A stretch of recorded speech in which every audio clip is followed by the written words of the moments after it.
SmackDown did a lot of good things. They progressed storylines. There was some good wrestling. Interesting turn of events. And we got some more clarity for Survivor Series and another possible War Games match. This is your SmackDown review for November 10th, 2023. Let's get the show on the road. So Kevin Owens comes out, and he is the third member of the commentary team tonight because Corey Graves and Carmella had their child. Congratulations to them.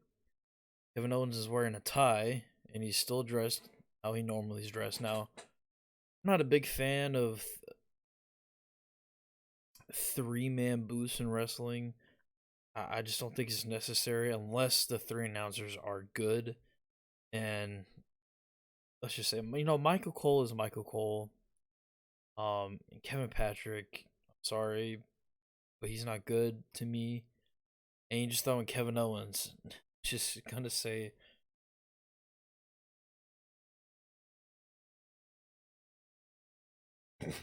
he's gonna say random shit throughout the night. So, hey, it was very entertaining. He was very entertaining up until Grayson Waller in theory, but we'll talk about that later. So, the LWO will come out, and Santos, Joaquin, Cruz, and Mysterio's out there, and Santos, and Carlito's not there. Now, Carlito hasn't really been, I would just say, like, he's been kind of distancing himself from the LWO. He came out later, and we'll talk about that, but he wasn't wearing an LWO shirt, so I don't know what's going on there. So they come out without Carlito. Ray basically talks about that he blames Logan Paul for his loss because he brass knuckle, yada yada yada, right? And at this point, I'm just like, are you just like not gonna bring up the fact that Santos just left the Nux on the side of the ring? Just not gonna bring that up. And thank God Carlito came out. Like I said, he wasn't wearing an LWO shirt, so I don't know if that has any meaning to it or not. But so he comes out and he says that he should blame Santos for his loss. And I'm just like, yeah, you should. Like, it was so blatantly obvious that Santos purposely left those brass knucks on the side of the ring. It almost felt like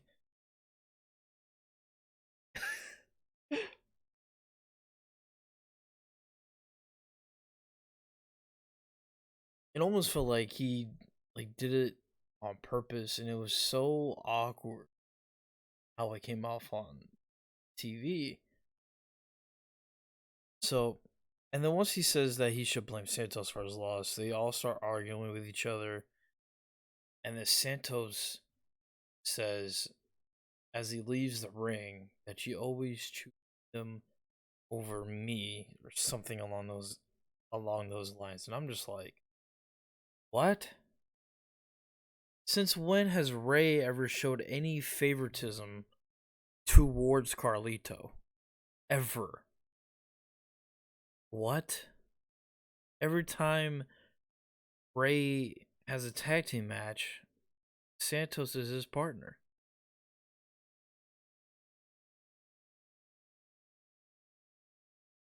So I don't get why he says that. I really don't. I don't know why that's the motive for him to turn on Ray or the LWO in general, is because Ray's been favoring Carlito more. I don't think. No, what? Unless I've been missing something, I don't ever feel the sense that Ray has been showing more favoritism towards Carlito. I mean, the guy just came back at Fastlane. that was like a month ago. Am I missing something? Has he been showing favoritism? I just haven't noticed it. But I just thought that that was a weird way to go about the heel turn. I would have definitely did something else because everyone saw it coming, right? Everyone saw the Santos turn coming. It was inevitable, but the reason being is that Ray's been favoring Carlito. Yeah, I don't get that. But hey, listen, it's something that progresses a storyline between Santos and Ray. Carlito's now involved with it, and the rest of the LWO is. It's giving them something to do on TV, and I just hope it gets better as it goes. So that leads to Carlito versus Bobby Lashley. This, of course, is happening because Carlito got jumped backstage last week by Profits. And during the match, they show B-Fab and Ashante the Adonis watching backstage. Now, last week, B-Fab wanted to talk to Lashley, and I'm quite curious about that. Because if you were to put B-Fab and Ashante the Adonis with Her Business 2.0, I think it could work.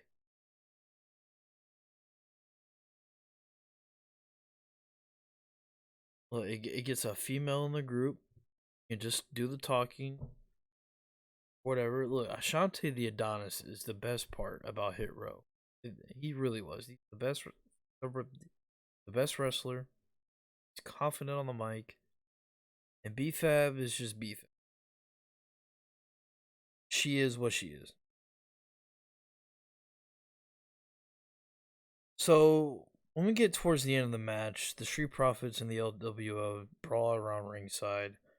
Dawkins hit a pretty sick looking pounce. Santos comes back to help out the brawl. Montez hits Carlito in the head, leading to a spear by Bobby Lashley. Lashley gets the win over Carlito. Definitely the right outcome. Finish, whatever. The match wasn't necessarily important. The match was to set up more conflict with the LWO. I don't know if that means we're going to get more LWO, Hurt Business 2.0. Not sure. I just think they should focus on the LWO situation and have Hurt Business 2.0 move on to something else. So, Hurt Business 2.0 beat up Carlito after the match. And Santos is on the ring apron just watching Carlito get beat up. Ray comes out, Hurt Business run off. Ray confronts Santos about it. The LWO is family, familia. And Santos turns on Ray, beats him up. Zelina comes out, she's freaking out. She played this really well. You can actually, well, at least in my eyes, I felt that, hey, look, she's actually about this situation. She was great here. And Santos is yelling at Ray. It was supposed to have been me and you for life. What? I'm sorry, sir. There's other members in the group. Just because you're get jealous because Carlito, for some reason, there's other members in the group. It has never been always just you and Ray, bro. It's been you, Ray, Zelina, Cruz, Joaquin Wild, and now Carlito. Again, I just don't think. Again, we all saw it coming, but I just don't think the motive is good. But you just gotta see how it goes. Bailey comes out to the ring. She says Io has done all these things as champion. The Money in the Bank briefcase, her winning that. her winning the championship, her cashing it in, and her successful defenses. All of this is because of Bailey's plan. The worst thing in wrestling is the what chance, and she got the what treatment. You could tell it was pissing her off. It pissed me off because oh,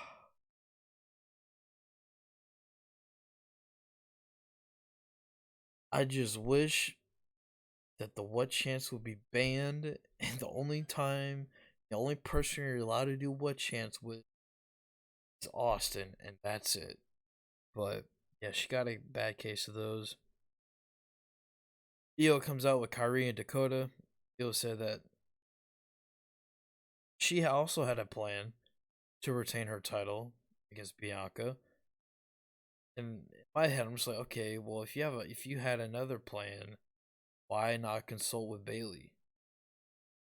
I don't understand. It feels like Bailey's gonna get kicked out, finally go on a singles run or something. Maybe we're gonna get Bailey and Io at WrestleMania for the title. Who knows? But we'll see. Not really sure because Bailey is definitely getting kicked out at some point. But for what, I'm not sure. Sad to see. They recapped the last time Kyrie was in WWE, and they showed a video of Bailey beating up Kyrie in a parking lot or a parking garage or something. And that's true. Last time we saw Kyrie, Bailey was beating her up. And that's why Bailey was hesitant about the whole Kyrie thing because she's like, hey, last time I saw her, I beat her up and sent her packing. So I'm a little bit nervous if I could trust her or whatever. Kyrie says that she respects and forgives Bailey. They all have a group hug. Bianca comes out. She thought that Io would have fought her one on one, and she didn't. And stupid line. Why would Bianca say this? Damage Control has been a group for over a year now, and they've been constantly interfering in your matches, specifically Bailey. And you thought for some reason this match was going to be different? Just that she sounded stupid here. Charlotte, she brings out Charlotte because she figures, hey, I'm gonna need some backup. Wow, been feuding with Io and Damage Control for how long now? And now you decide you need a backup? So she brings out Charlotte and Asuka. Asuka says that they're not ready for Asuka. And that's the segment. Again, just kind of. No, when Bianca came out, it just kind of felt bad. We get a Dragon Lee hype package. At least to Dragon Lee versus Cedric Alexander. Now, they had a match a few weeks ago, which I thought was a banger. I actually thought that the match a couple weeks ago was better than this one. And that says a lot because they also had a good match here, but I thought the first one was better. Cedric is a guy that I'm surprised still has a job. Honestly, he's so good, and he's not even that bad of a talker, but he just never gets TV time. He's never been involved in anything of any kind of importance since the Hurt Business, and that was like 3 years ago, which sucks because he is good, but just never do anything with the guy ever. Not even Triple H. So I'm glad he's on TV here, putting over Dragon Lee, having good back-to-back matches. So hopefully that leads to more Cedric. Who knows? But and Dragon Lee looked great here. One with a Destino. And I just wonder what they got going on for Dragon Lee because he got called up to the main roster pretty quick and he's having matches here and there on SmackDown. So not really sure what the direction is for Dragon Lee, but who knows? LA Knight comes out, and man, this was a sigh of relief because I was hoping that he would still get a big pop. Because normally with somebody that the fans really want to see win WWE Championship, that person, they lose, tends to die down a decent amount with the crowd. And I was so happy to see the crowd pop just as big for him. Even after a fuckery of a match that they had, LA Knight says that he had Roman pinned, he had him beat, and if it weren't for Jimmy Uso, he'd be the WWE champion. And he says he's not gonna stop with the bloodline. Him and the bloodline are not over till LA Knight wins the WWE championship.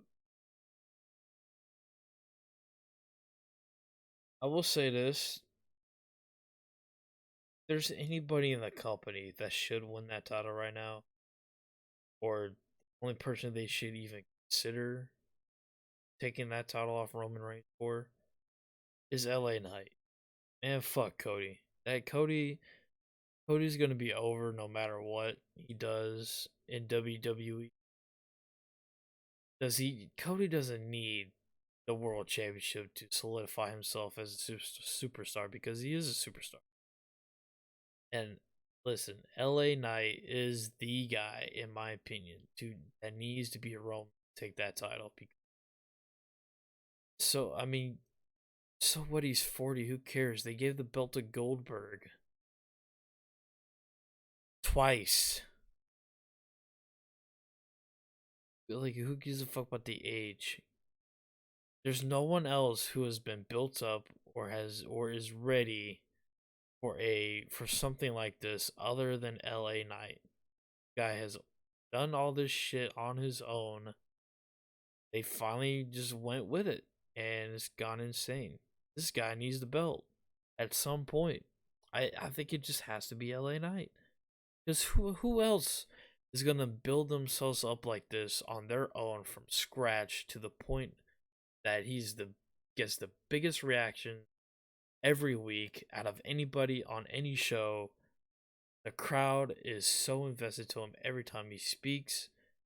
Well, when are we ever gonna see this ever happen again in WWE? At least in the future, near future. We're just not. It's not gonna see it. So hopefully we get LA Knight and Roman again, and LA can win the title.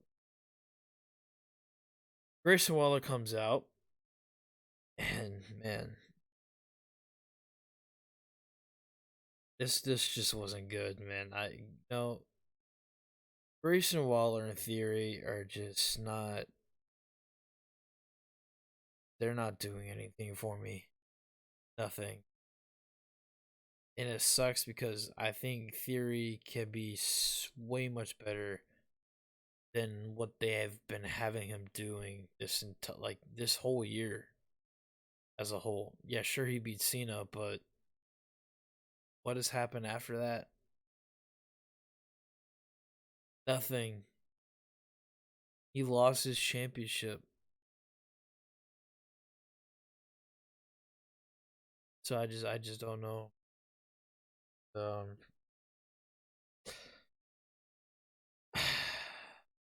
I don't know what's going on with this Theory and Waller stuff, because it's just not good. Not funny. It's not entertaining. They're not good heels. They're just annoying. Like, I don't want to watch you on my TV screen.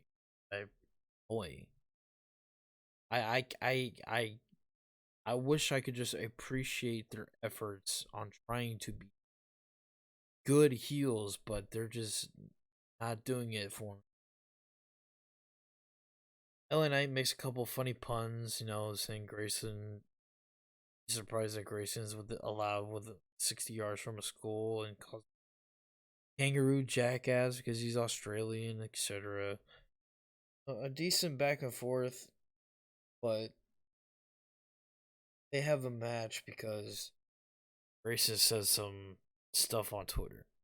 That's how we get matchmaking done nowadays. Oh, hey, I saw this guy talking shit about you on Twitter. I'm gonna put you guys in a match and blah blah blah. Yeah, I don't like that at all. And another thing, LA Knight went like almost 10 minutes with Grayson Waller.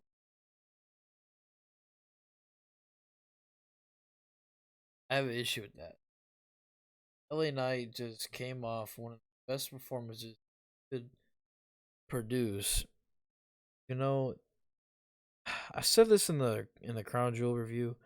I think him and Roman were having a pretty good match that could be great, but it just ends up in the same. And then you follow LA Knight up with a good promo.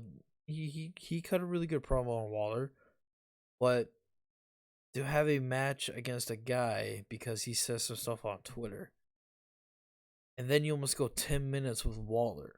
It just I don't know, questionable. But at least he won, right? And he cut a good promo, but we'll see. Theory and Waller come out. I'm sorry, not Waller. Theory comes out with Waller, and they pour water on Kevin Owens because apparently Aldis made a rule where if he touched a talent or whatever, that he gets suspended. So yeah, let's just say that motherfucker got suspended. Let's not expect to see Kevin Owens in the near future.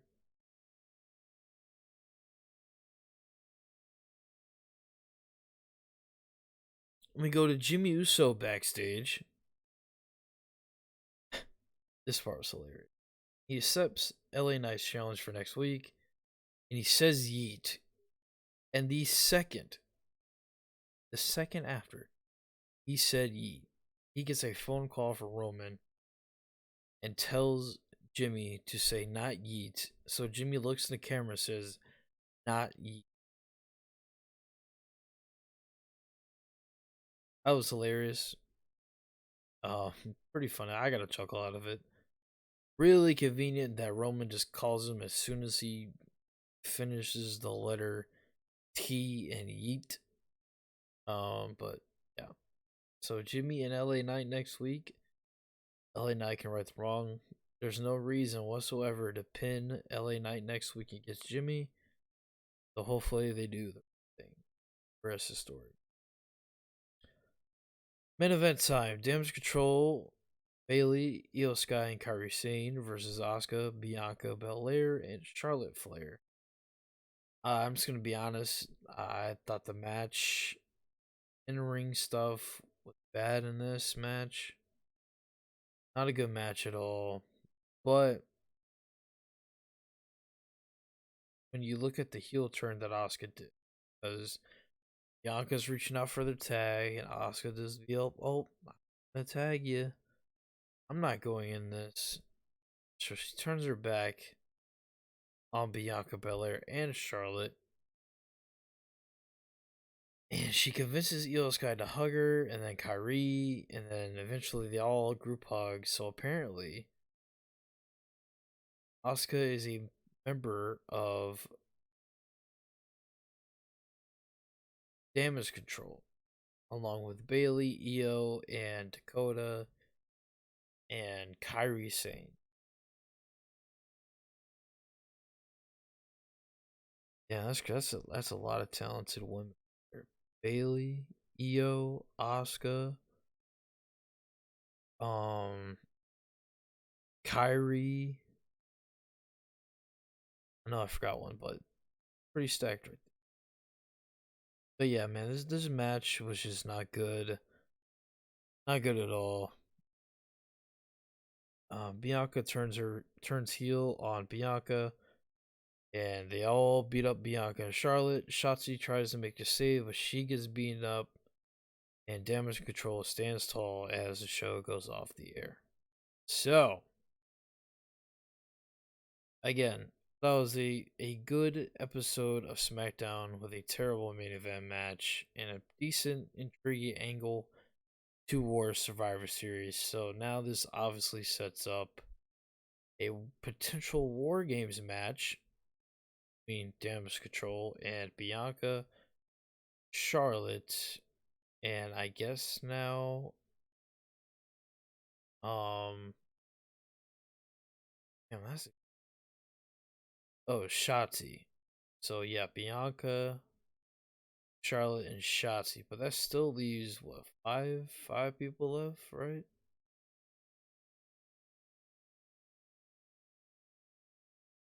So I don't know.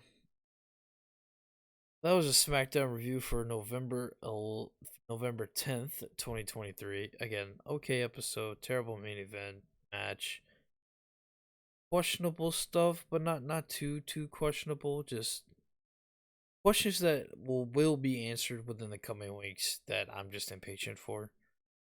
But yeah, see you guys for the Star Shootout review. So stay tuned for that. Peace out.